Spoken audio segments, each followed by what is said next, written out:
Hello everyone, welcome see all to chemistry with SME and DGT. आज हम लेकर आ रहे हैं इलेक्ट्रोकेमिस्ट्री का पार्ट 6 और जिसमें हम डिस्कस करने वाले हैं कंडक्टोमेट्रिक टाइट्रेशन और साथ में हम पीवाईक्यू को भी डिस्कस करेंगे। ठीक है, लास्ट सेशन में हमने कंडक्टेंस स्टार्ट किया था, वहाँ पे हमने कंडक्टेंस के सभी कंप्लीट थ्योरी को डिस्कस किया था और आज हम उसका कुछ बचा हुआ पार्ट है दैट इज कंडक्टोमेट्रिक टाइट्रेशन, उसको कवर करेंगे। देन हम पीवाईक्यू को डिस्कस करेंगे जो भी प्रीवियस ईयर के क्वेश्चन है और इसे नेक्स्ट क्वेश्चन में मैं आपके पास लेकर आऊंगी एनसीईआरटी के क्वेश्चन इलेक्ट्रोकेमिस्ट्री के। क्लियर है? तो आइए स्टार्ट करते हैं। कंडक्टोमेट्रिक टाइट्रेशन, क्या हमने इससे पहले भी कोई टाइट्रेशन पढ़ी है? यस, आयनिक इक्विलिब्रियम में हमने एसिड बेस टाइट्रेशन पढ़ी थी वहाँ पे। यस, पढ़ी थी हमने। वहाँ पे बहुत सारे केसेस डिस्कस किए थे, weak acid strong base, strong acid strong base, जो भी हमने वहाँ पे टाइट्रेशन के बारे में पढ़ा था। तो वहाँ पे हमने एक टर्म पढ़ी थी इक्विवेलेंस पॉइंट या एंड पॉइंट, हमने पढ़ा था। यस, पढ़ा था। तो इक्विवेलेंस पॉइंट क्या होता है? सबसे पहले आप मुझे बताएंगे इक्विवेलेंस पॉइंट क्या होता है? याद है आपको क्या होता है? इक्विवेलेंस पॉइंट वो पॉइंट होता था जहां पर एसिड बेस की बात करें तो जहां पर H प्लस और OH माइनस के इक्विवेलेंट्स क्या हो जाते थे? बराबर हो जाते थे। Number of equivalents of H plus और OH माइनस क्या हो जाते हैं? बराबर हो जाते हैं। तो उस पॉइंट को हम क्या कहते थे? इक्विवेलेंस पॉइंट कहते हैं। क्लियर है? तो यहाँ पे भी हम उसकी बात करेंगे इक्विवेलेंस पॉइंट की।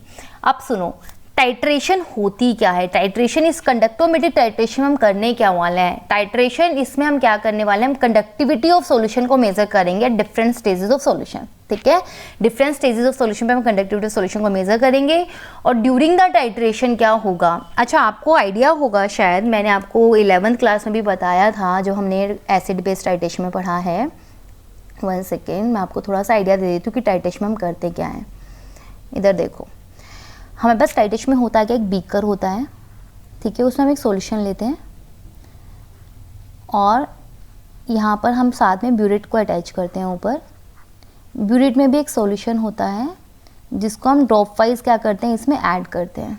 ठीक है, अब मैं इस ब्यूरेट में जो सॉल्यूशन है उसको ड्रॉप वाइज बीकर में ऐड कर रही हूँ, तो जो बीकर में जो भी सॉल्यूशन प्रेजेंट है उसके साथ ये कोई ना कोई रिएक्शन करेगा। रिएक्शन करेगा तो मतलब कुछ आयन्स एक्सचेंज होंगे, आयन एक्सचेंज होंगे, बिल्कुल होंगे। और हमें पता है हर एक आयन की कंडक्टिविटी क्या होती है? डिफरेंट होती है। कंडक्टिविटी डिफरेंट होगी तो इसका मतलब इस सॉल्यूशन की कंडक्टिविटी क्या होती जाएगी? टाइम के साथ चेंज होती जाएगी। यहाँ पे हम कोई कंडक्टिविटी मेजरमेंट का इंस्ट्रूमेंट लगाते हैं जिसके थ्रू हम क्या करते हैं? कंडक्टिविटी को मेजर करते हैं। क्लियर है? तो ये होता है टाइट्रेशन का हमारा सेटअप होता है। बेसिकली बीकर लेते हैं, ऊपर ब्यूरेट होता है, साथ में कंडक्टिविटी मेजर करने का एक इंस्ट्रूमेंट होता है जिसके थ्रू हम कंडक्टिविटी को मेजर करते हैं और हम क्या करते हैं? ब्यूरेट से बीकर में, इसको हम ब्यूरेट कहते हैं। क्या कहते हैं? ब्यूरेट कहते हैं। और ब्यूरेट से हम बीकर में ड्रॉप वाइज सॉल्यूशन को ऐड करते हैं। जब ड्रॉप वाइज सॉल्यूशन को ऐड करेंगे तो आपस में इधर क्या होगी? रिएक्शन होगी। रिएक्शन होगी तो कुछ आयन्स आपस में एक्सचेंज होंगे। आयन एक्सचेंज होंगे और हमें पता है हर एक आयन की कंडक्टिविटी क्या होती है? डिफरेंट होती है, इसलिए conductivity changes during the titration और उसी को हमें मेजर करना है। उसी को हम क्या कहते हैं? कंडक्टोमेट्रिक टाइट्रेशन कहते हैं। ठीक है, क्लियर है? और एक और चीज़ ध्यान रखना कि नॉर्मली जो कंडक्टोमेट्रिक टाइट्रेशन का कर्व आएगा वो स्ट्रेट लाइन आता है। वो डिक्रीजिंग फॉर्म में भी हो सकता है, इंक्रीजिंग फॉर्म में भी हो सकता है और कॉन्स्टेंट भी हो सकता है। क्लियर है? आइए अब हम स्टार्ट करते हैं।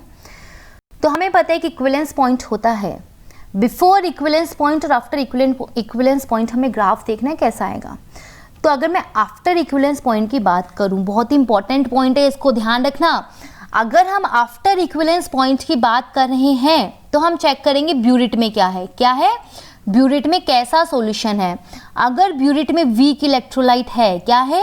वीक इलेक्ट्रोलाइट है, तो conductivity does not change much after equivalence point. तो आफ्टर इक्विवेलेंस पॉइंट ग्राफ कैसा आएगा? कांस्टेंट लाइन ग्राफ आएगा। कैसा आएगा? कांस्टेंट लाइन ग्राफ आएगा।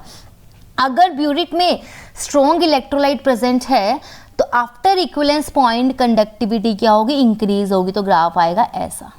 क्लियर है? इस पॉइंट को ध्यान रखना, बहुत ही इंपॉर्टेंट पॉइंट है। अगर मुझे ग्राफ में after equivalence point graph draw करना है तब सबसे पहले ब्यूरेट चेक करेंगे, ब्यूरेट में कैसा इलेक्ट्रोलाइट है। अगर वीक इलेक्ट्रोलाइट है तो conductivity does not change much, क्योंकि हमें पता है वीक इलेक्ट्रोलाइट ज़्यादा डिसोशिएट नहीं होगा आयंस में, तो उसकी वजह से ज़्यादा कंडक्टिविटी में चेंज भी नहीं आता। लेकिन अगर स्ट्रॉन्ग इलेक्ट्रोलाइट है इक्विवेलेंस पॉइंट के बाद, तो सिर्फ हम स्ट्रॉन्ग इलेक्ट्रोलाइट को ऐड कर रहे हैं, तो स्ट्रॉन्ग इलेक्ट्रोलाइट हमें पता है कंप्लीटली डिसोशिएट होता है आयंस में, तो कंडक्टिविटी क्या होती है? इंक्रीज होगी, तो ग्राफ आएगा ऐसा। ये कब की बात कर रहे हैं? After equivalence point. अब बिफोर इक्विवेलेंस पॉइंट क्या होगा वो अभी हम देखते हैं, उसको हम डिस्कस करेंगे। तो सबसे पहला केस जो हमें डिस्कस करना है वो है weak electrolyte versus strong electrolyte. एक और बात ध्यान रखना, जब भी आपको ऐसे गिवन हो दिस वर्सेस दिस, तो जो पहला इलेक्ट्रोलाइट होगा, जो पहला फर्स्ट पोजीशन पे जो प्रेजेंट होगा, वो हमेशा किस में होगा? बीकर में होगा। याद रखना, पहला किस में होगा? बीकर में होगा, और जो बाद में लिखा होगा वो किस में होगा? ब्यूरेट में होगा। याद करना इसे कि जब भी आपको लिखा है एसिटिक एसिड वर्सेस NaOH लिखा है मान लो, तो एसिटिक एसिड किस में प्रेजेंट है? बीकर में प्रेजेंट है, और NaOH किस में प्रेजेंट है? ब्यूरेट में प्रेजेंट है। ठीक है, इसको आप ध्यान रखना। कोई भी कुछ भी, सिर्फ इस केस में नहीं, कोई भी टाइट्रेशन है, अगर उसमें ऐसे आपको लिखा है दिस वर्सेस दिस, तो जो पहले जो भी प्रोडक्ट या जो भी कंपाउंड लिखा होगा वो किस सॉल्यूशन किस में प्रेजेंट होगा? बीकर में, बाद वाला किस में प्रेजेंट होगा? ब्यूरेट में प्रेजेंट होगा। तो अभी हम बात कर रहे हैं weak electrolyte versus strong electrolyte. तो वीक इलेक्ट्रोलाइट के मैंने एग्जाम्पल लिए इसके एसिटिक एसिड वर्सेस NaOH, ये वीक इलेक्ट्रोलाइट होता है, NaOH स्ट्रॉन्ग इलेक्ट्रोलाइट हमें पता है। एक मैंने एग्जांपल लिया NH4OH वर्सेस HCl। NH4OH भी कैसा? वीक बेस है, वीक इलेक्ट्रोलाइट है, HCl के स्ट्रॉन्ग इलेक्ट्रोलाइट है। ठीक है, अब सुनो, एसिटिक एसिड को हमने NaOH में ऐड किया तो क्या बनेगा? CH3CONa बनेगा। यस, पता है। एसिटिक एसिड कैसा इलेक्ट्रोलाइट था? वीक इलेक्ट्रोलाइट था। बना क्या? सॉल्ट बना। अब ये CH3CONa हमें पता है कैसा इलेक्ट्रोलाइट तो स्ट्रॉन्ग इलेक्ट्रोलाइट होता है। सॉल्ट क्या होता है? स्ट्रॉन्ग इलेक्ट्रोलाइट की तरह बिहेव करते हैं। ये कैसा इलेक्ट्रोलाइट है? स्ट्रॉन्ग इलेक्ट्रोलाइट है। तो वीक से क्या बन रहा है? स्ट्रॉन्ग इलेक्ट्रोलाइट बन रहा है, तो कंडक्टिविटी क्या होगी? धीरे धीरे इंक्रीज होगी। ठीक है, अब ये था बिफोर इक्विवेलेंस पॉइंट के, इक्विवेलेंस पॉइंट से पहले की बात थी। ठीक है, कि इक्विवेलेंस पॉइंट से पहले क्या होगा? कंडक्टिविटी धीरे धीरे बढ़ेगी। फिर एक पॉइंट आएगा जिसपे क्या होता है? इक्विवेलेंस पॉइंट हमें मिलता है। इक्विवेलेंस पॉइंट का मतलब कि सारा जो NaOH था, सॉरी, सारा जो एसिटिक एसिड था जो बीकर में प्रेजेंट था वो खत्म हो गया। वो सारा किसके साथ रिएक्ट हो गया? NaOH के साथ रिएक्ट हो गया। ठीक है, मैंने क्या बोला कि अगर मान लो बीकर में अभी हम क्या लिया है? एसिटिक एसिड लिया। ध्यान से सुनना इसको, बीकर में मैंने क्या लिया है? एसिटिक एसिड लिया है, और ब्यूरेट से मैं क्या ऐड कर रही हूँ? NaOH ऐड कर रही हूँ। क्या ऐड कर रही हूँ? NaOH ऐड कर रही हूँ। तो अब मान लो इसमें एसिटिक एसिड के 5 मोल थे। कितने मोल थे? 5 मोल थे। एक एग्जाम्पल लिया है मैंने। ठीक है, मान लो आप, एक पॉइंट तो ऐसा आएगा ना जहाँ पे आप NaOH के 5 मोल ऐड कर चुके होंगे। एक पॉइंट तो ऐसा आएगा जहाँ पे आप NaOH के 5 मोल इसमें बीकर में ऐड कर चुके होंगे, और जिस पॉइंट पे आपने NaOH के 5 मोल बीकर में ऐड कर दिए, इसका मतलब सारा एसिटिक एसिड NaOH के साथ उस पॉइंट पे रिएक्ट हो चुका है। अब बीकर में कोई भी एसिटिक एसिड नहीं बचा बिल्कुल भी। दैट उस पॉइंट को हम क्या कहेंगे? Equivalence point. क्या कहेंगे? क्या कहेंगे? इक्विवेलेंस पॉइंट कहेंगे। मतलब इक्विवेलेंस पॉइंट पे जो भी बीकर में प्रेजेंट होता है वो सारा खत्म हो जाता है, वो ब्यूरेट के साथ रिएक्ट हो जाता है, वो कुछ और बना लेता है। अब मैं क्या करूंगी इक्विवेलेंस पॉइंट के बाद? बीकर में तो जो एसिटिक एसिड था वो खत्म हो गया। अब इक्विवेलेंस पॉइंट के बाद सिर्फ और सिर्फ आप क्या ऐड कर रहे हो? NaOH ऐड करते जा रहे हो, और जैसे जैसे आप NaOH ऐड करोगे, NaOH आपको पता है स्ट्रॉन्ग इलेक्ट्रोलाइट है, और मैंने आपको बोला था आफ्टर इक्विवेलेंस पॉइंट हम ब्यूरेट में चेक करेंगे क्या है। अगर इक्विवेलेंस ब्यूरेट में स्ट्रॉन्ग इलेक्ट्रोलाइट होता है तो कंडक्टिविटी क्या होगी? बढ़ेगी। ठीक है, तो आफ्टर इक्विवेलेंस पॉइंट की अगर मैं बात करूं तो चेक ब्यूरेट, और ब्यूरेट में क्या है? NaOH है। NaOH कैसे इलेक्ट्रोलाइट? स्ट्रॉन्ग इलेक्ट्रोलाइट है, तो कंडक्टिविटी क्या होगी? तेजी से बढ़ेगी क्योंकि वो स्ट्रॉन्ग इलेक्ट्रोलाइट है। तो इसका ग्राफ कैसा आएगा? पहले तो वो कंडक्टिविटी धीरे धीरे इंक्रीज हो रही थी, फिर इक्विवेलेंस पॉइंट आ गया। इक्विवेलेंस पॉइंट पे क्या हुआ? एसिटिक एसिड सारा कंज्यूम हो गया। एसिटिक एसिड क्या हो गया? रिएक्ट हो गया completely. Acetic acid completely react with NaOH। इस पॉइंट पे सारा NaOH के साथ एसिटिक एसिड क्या हो चुका है? रिएक्ट हो चुका है। अब एसिटिक एसिड नहीं बचा। ठीक है, अब उसके बाद इक्विवेलेंस पॉइंट के बाद इसको हम क्या कहते हैं? इक्विवेलेंस पॉइंट कहते हैं। अब उसके बाद मैं ऐड कर रही हूँ सिर्फ सोल्यूशन में क्या? NaOH। तो आफ्टर इक्विवेलेंस पॉइंट के लिए तो मैंने आपको एक पॉइंट लिखवाया था, हम ब्यूरेट को चेक करेंगे, और ब्यूरेट में क्या है? स्ट्रॉन्ग इलेक्ट्रोलाइट है, तो कंडक्टिविटी क्या होगी? तेजी से बढ़ेगी। ठीक है, तो initially conductivity increase slowly due to the formation of CH3CONa, then increase at a higher rate due to the addition of NaOH after equivalence point। याद रखना है इस पॉइंट को। ठीक है, तो बात है ऐसी कि बिफोर इक्विवेलेंस पॉइंट तो हम चेक करेंगे रिएक्शन क्या हो रही है, कहाँ से क्या बन रहा है, उसके अकॉर्डिंग हम देखेंगे कंडक्टिविटी बढ़ेगी घटेगी क्या होगा। और आफ्टर इक्विवेलेंस पॉइंट हमें ब्यूरेट में चेक करना है वीक इलेक्ट्रोलाइट है या स्ट्रॉन्ग इलेक्ट्रोलाइट है। क्लियर है? समझ में आया इक्विवेलेंस पॉइंट क्या होता है? इक्विवेलेंस पॉइंट पे क्या होगा? जो भी बीकर में सॉल्यूशन प्रेजेंट होगा या जो भी इलेक्ट्रोलाइट बीकर में प्रेजेंट होगा वो कंप्लीटली क्या हो जाता है? रिएक्ट हो जाता है किससे? जो भी हम ब्यूरेट से ऐड कर रहे हैं, ठीक है। मान लो मैंने क्या बताया, एसिटिक एसिड के 5 मोल थे बीकर में, और हमने एक पॉइंट ऐसा आएगा जहाँ पे मैं NaOH के भी 5 मोल इसमें ऐड कर चुकी होंगी धीरे धीरे करके। उस पॉइंट पे सारा NaOH, सारा एसिटिक एसिड NaOH के साथ रिएक्ट हो जाएगा। उस पॉइंट को हम क्या कहेंगे, इक्विवेलेंस पॉइंट कहेंगे। अब उसके बाद हम क्या कर रहे हैं, NaOH तो ऐड कर ही रहे हैं, लेकिन सोल्यूशन में एसिटिक एसिड नहीं है, तो कंडक्टेंस तो बढ़ेगी, कंडक्टिविटी बढ़ेगी, लेकिन किसकी वजह से बढ़ेगी, due to the addition of NaOH, जो कि एक स्ट्रॉन्ग इलेक्ट्रोलाइट है, इसलिए वो तेजी से बढ़ती है बाद में। पहले धीरे धीरे बढ़ते हैं, लेकिन बाद में क्या होती है, तेजी से बढ़ने लगती है कंडक्टेंस, कंडक्टिविटी। क्लियर है ये पॉइंट? ओके, आगे आते हैं नेक्स्ट पे। नेक्स्ट टाइट्रेशन है strong electrolyte versus weak electrolyte. तो सबसे पहली बात तो मैंने आपको बोला था, जो फर्स्ट पे होता है वो किस में प्रेजेंट होता है, बीकर में। सेकंड में जो होगा वो किस में प्रेजेंट होगा, ब्यूरेट में। क्लियर है? इससे एग्जांपल हम ले सकते हैं NaOH वर्सेस एसिटिक एसिड, या HCl वर्सेस NH4OH। क्लियर है? आप आफ्टर EP की बात करें तो चेक ब्यूरेट। ब्यूरेट में क्या प्रेजेंट है, वीक इलेक्ट्रोलाइट प्रेजेंट है। दैट मीन्स इक्विवेलेंस पॉइंट के बाद कंडक्टेंस में ज़्यादा चेंज नहीं आएगा, एक कांस्टेंट लाइन ग्राफ आएगा। आफ्टर EP तो क्लियर है। अब बात करते हैं बिफोर EP की। मेरे पास बीकर में था क्या, NaOH। बीकर में क्या है, NaOH है। ब्यूरेट से हम क्या ऐड कर रहे हैं, एसिटिक एसिड ऐड कर रहे हैं, तो क्या बनाएगा, CH3CONa। अब सुनो, NaOH भी स्ट्रॉन्ग इलेक्ट्रोलाइट है, सोडियम एसिटेट भी स्ट्रॉन्ग इलेक्ट्रोलाइट है। NaOH में कौन कौन से एनाइन कैटाइन है, Na+ और OH-। सोडियम एसिटेट में क्या क्या है, CH3CO- और Na+। Na+ तो क्या है, सेम है, चेंज हुआ तो क्या हुआ, OH- ने किसको रिप्लेस कर दिया, OH- किससे रिप्लेस हो गया, CH3CO- से रिप्लेस हो गया। और एक बात ध्यान रखना, among all the ions OH- की सबसे हाई कंडक्टिविटी होती है। तो मैं बोल सकती हूँ कि कंडक्टिविटी जो है वो OH- की ज़्यादा है CH3CO- से। तो जब OH- से CH3CO- रिप्लेस होगा, तो मैं बोलूँगी कि during the titration OH- is replace by CH3CO-, तो कंडक्टिविटी क्या होगी, स्लोली डिक्रीज हो जाएगी, क्योंकि कंडक्टिविटी किसकी ज़्यादा होती है, OH- की ज़्यादा होती है। तो पहले तो सोल्यूशन में OH- प्रेजेंट थे बीकर में, अब वो किससे रिप्लेस हो गए, एसिटेट आयन से रिप्लेस हो गए, जिसकी कंडक्टिविटी कम होगी। तो इसलिए हम बोलेंगे कि इनिशियली क्या होगा, कंडक्टिविटी धीरे धीरे डिक्रीज होगी। कंडक्टिविटी क्या होगी, धीरे धीरे डिक्रीज होगी। फिर एक पॉइंट पे इक्विवेलेंस पॉइंट आ जाएगा, और इक्विवेलेंस पॉइंट के बाद हमने क्या देखा, conductivity does not change much. ठीक है, तो ऐसा ग्राफ मिलेगा हमें strong electrolyte versus weak electrolyte का।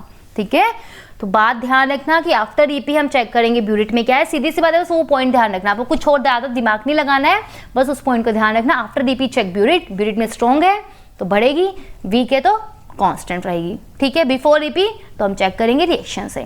ठीक है, तो हमने दो केसेस पढ़े, weak electrolyte versus strong electrolyte. Weak electrolyte strong, इसमें क्या हो रहा था, स्ट्रॉन्ग इलेक्ट्रोलाइट में पहले धीरे धीरे बढ़ रही थी, फिर तेजी से बढ़ रही है।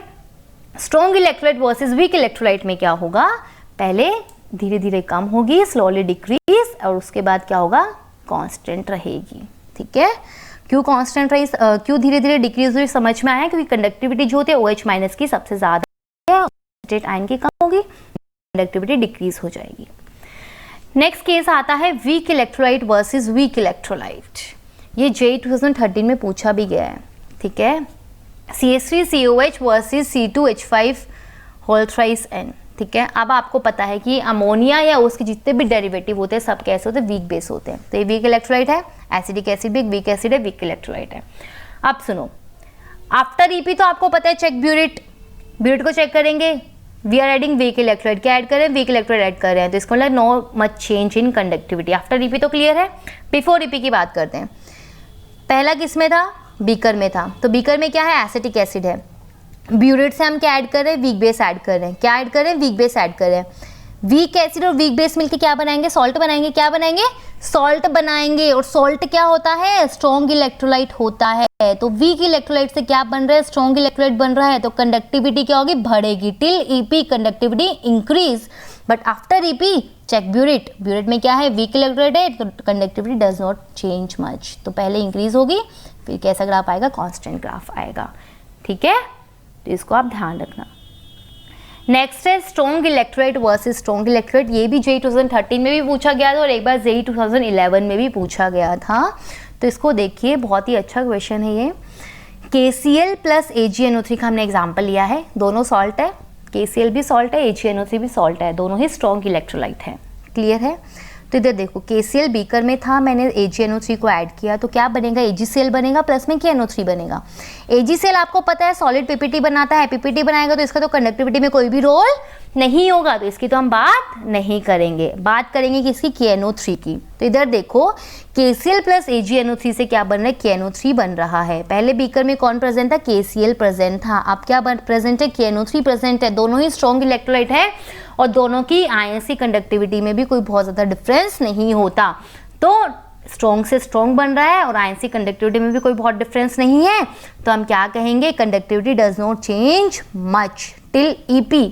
आफ्टर EP की बात करेंगे तो चेक ब्यूरिट, ब्यूरिट में क्या प्रेजेंट है, स्ट्रॉन्ग इलेक्ट्रोलाइट प्रेजेंट है, ब्यूरिट में क्या प्रेजेंट है, स्ट्रॉन्ग इलेक्ट्रोलाइट प्रेजेंट है AgNO3, तो हम बोलेंगे कंडक्टिविटी क्या होगी आफ्टर EP, बढ़ेगी। तो ग्राफ आएगा कैसे, पहले कांस्टेंट लाइन ग्राफ, उसके बाद बढ़ेगा। क्लियर है। तो इसमें हमने क्या देखा, वही पहले AgCl बना, AgCl का ध्यान देना कोई भी रोल नहीं होगा PPT में, सिर्फ KNO3 की बात करेंगे। KNO3 की बात करें तो दोनों स्ट्रॉन्ग है और दोनों के आयंसी में कंडक्टिविटी में कोई बहुत ज़्यादा डिफरेंस नहीं होता, तो till EP no change in conductivity, strong से स्ट्रॉन्ग बन रहा है। But after EP check burette, और ब्यूरिट में क्या प्रेजेंट था, स्ट्रॉन्ग इलेक्ट्रोलाइट ही प्रेजेंट है, तो कंडक्टिविटी क्या होगी, बढ़ेगी। क्लियर है। ओके तो जो सबसे पहले मैंने जो पॉइंट लिखवाया था आफ्टर EP का, वो बहुत ही इंपॉर्टेंट पॉइंट है, प्लीज़ उसको ध्यान रखना।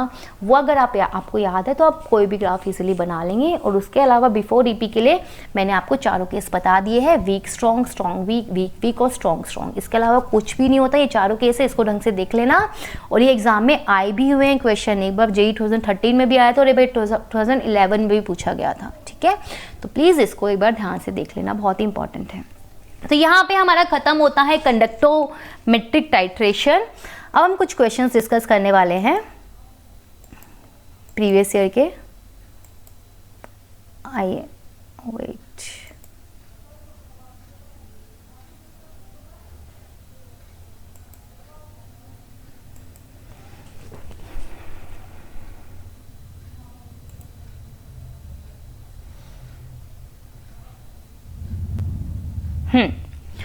तो आइए भाई हम डिस्कस करते हैं कुछ एडवांस के आए हुए क्वेश्चन हैं, बहुत ही बढ़िया क्वेश्चन है, इसे देखिए। फर्स्ट क्वेश्चन हमारा है JEE एडवांस 2015 का, बहुत ही अच्छा क्वेश्चन है कंडक्टेंस का। ये है the molar conductivity of A solution of weak acid HX 0.01 molar, उसकी कॉन्सेंट्रेशन गिवन है। वन सेकेंड, हाँ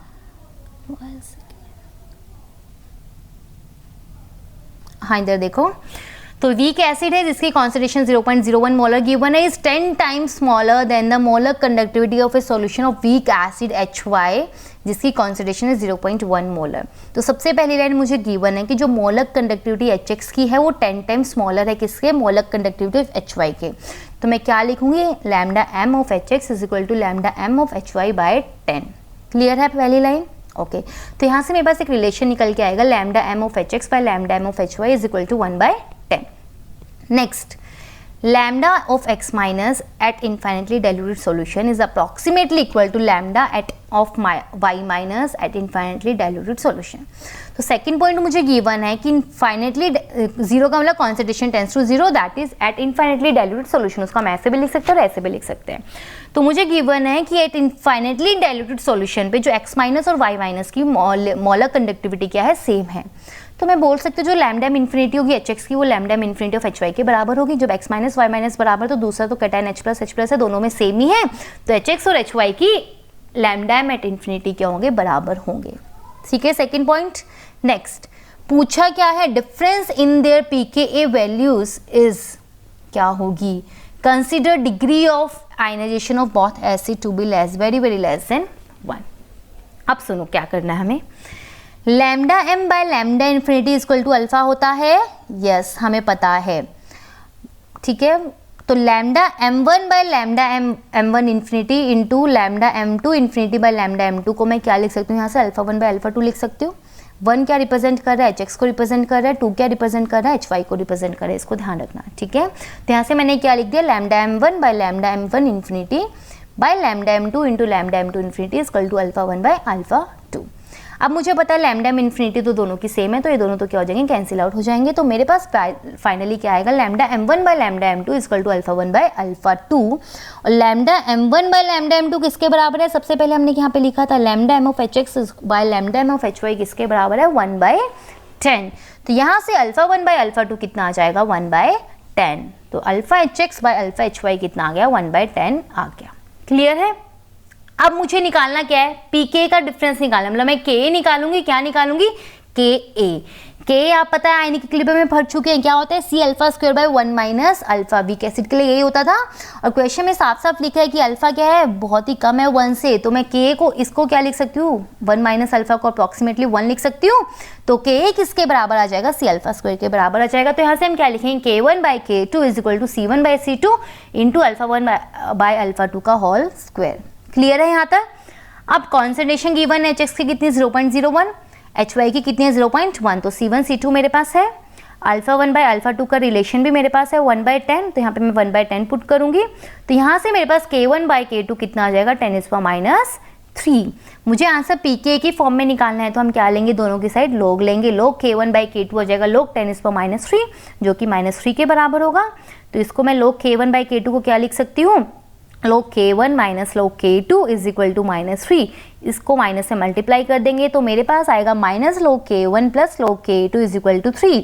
माइनस log k1 को हम क्या लिखेंगे, pka1, log k2 को क्या लिखेंगे, minus pka2 is equal to 3। तो दोनों का डिफरेंस किसके बराबर आ गया, 3 के बराबर आ गया। तो आपने देखा इस क्वेश्चन में आयनिक इक्विलिब्रियम भी यूज हो रहा था और इलेक्ट्रोकेमिस्ट्री भी यूज हो रहा है। तो इसलिए बोला जाता है कि अगर इलेक्ट्रोकेमिस्ट्री पढ़ना है तो उससे पहले आपको अपने आयनिक इक्विलिब्रियम के कॉन्सेप्ट को क्लियर करना होगा, तभी आप इलेक्ट्रोकेमिस्ट्री के क्वेश्चंस को इजीली सॉल्व कर सकते हैं। ठीक है, क्योंकि आप देखेंगे बहुत क्वेश्चंस ऐसे मिलेंगे आपको जहाँ पे इलेक्ट्रोकेमिस्ट्री के क्वेश्चंस में आयनिक इक्विलिब्रियम का यूज होता है। हमने पहले भी पढ़े हैं क्वेश्चंस, हमने कुछ किए थे अपनी वीडियोज़ में, क्वेश्चंस को डिस्कस किया था जो हमने इलेक्ट्रोकेमिकल सेल्स वगैरह ये सब पढ़े थे। तो वहाँ पर भी हमने देखा था कि KSP ये सब यूज़ हो रहे थे, ऐसे H+ की कॉन्सेंट्रेशन निकालने के लिए वहाँ पे भी हमने K वगैरह का इन सब का यूज़ किया था आयनिक इक्विलिब्रियम का। ठीक है, तो प्लीज़ प्लीज़ प्लीज़ आप आयनिक इक्विलिब्रियम को भी ध्यान से एक बार पढ़ लेना, जो भी हमने 11th में पढ़ा था। आइए अभी हम आगे चलते हैं नेक्स्ट क्वेश्चन पे। ये भी चाहिए एडवांस 2017 का क्वेश्चन है, बहुत ही अच्छा क्वेश्चन है ये भी। देखो, conductance of 0.0015 molar aqueous solution of weak monobasic acid was determined by using a conductivity cell consisting of platinized platinum electrode. Clear है? The distance between the electrode is 120 centimeter and with an area of cross section is 1 centimeter square.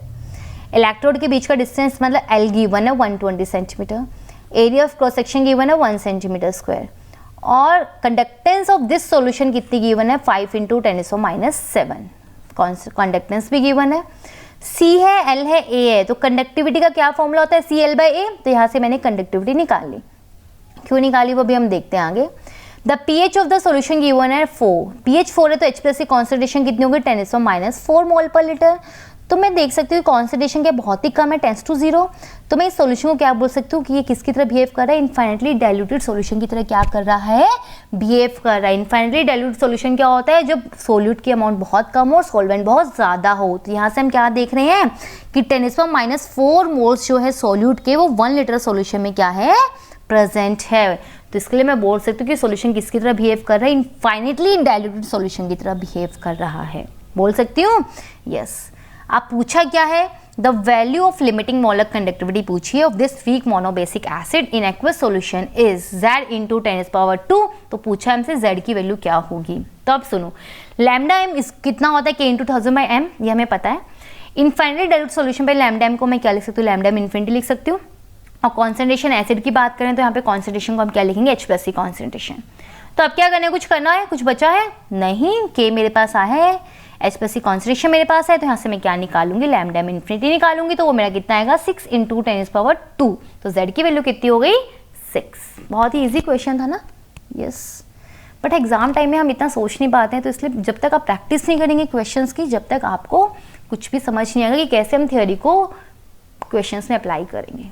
ठीक है, तो question की practice बहुत ज़रूरी है। चलो ठीक है, अच्छा है, आगे आते हैं हम नेक्स्ट क्वेश्चन पे। ये JEE 2019 का क्वेश्चन है, लास्ट ईयर आया था। लैम्डा एम इन्फिनिटी गिवन है NaCl, HCl और Na का 126.4, 425.9, 100.5.